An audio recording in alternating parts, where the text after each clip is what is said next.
ज्यादा ज्ञान मत बांटो और ज्ञान उनको दो जिनको जरूरत है। मैं अपने मंच से कहता हूँ, अगर है ताकत है बुद्धि तो यहाँ पर आके बात करो, 1 to 1 बात करेंगे, कौन हिंसक है कौन अहिंसक है।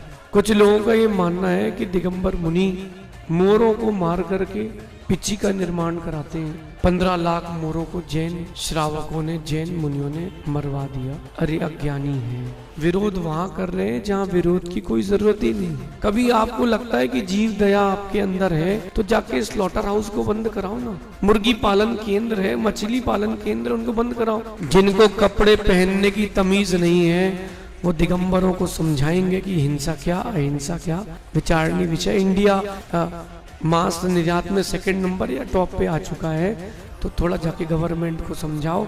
दिगंबर मुनियों के पास आके बड़बड़ करने की जरूरत नहीं है। ढंग से आता हो तो बोलो और नहीं आता हो तो चुप रह बैठो।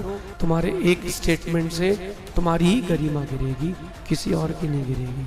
दिगंबर मुनियों के ऊपर अंगुली उठाने के पहले अपने आप को देखो। जिनके घर शीशे के होते हैं वो दूसरों के यहाँ पत्थर नहीं फेंका करते। कभी दिगंबर मुनि की चर्या को देखा है? कभी झांक करके देखना। रात्रि को नहीं चलते, जीव हिंसा ना हो।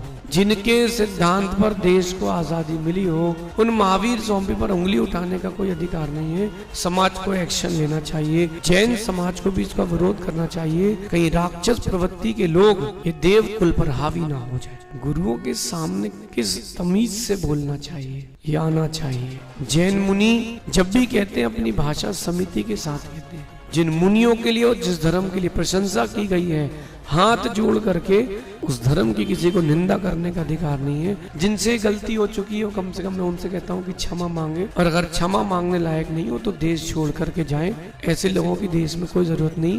ये जो पिच्ची होती है ना, हर साल बदलते हैं, कारण इसकी रिजुता खत्म हो जाती है, तो इसके कारण किसी जीव को तकलीफ ना हो। ये कोई जादू तो ना करने के लिए रखते।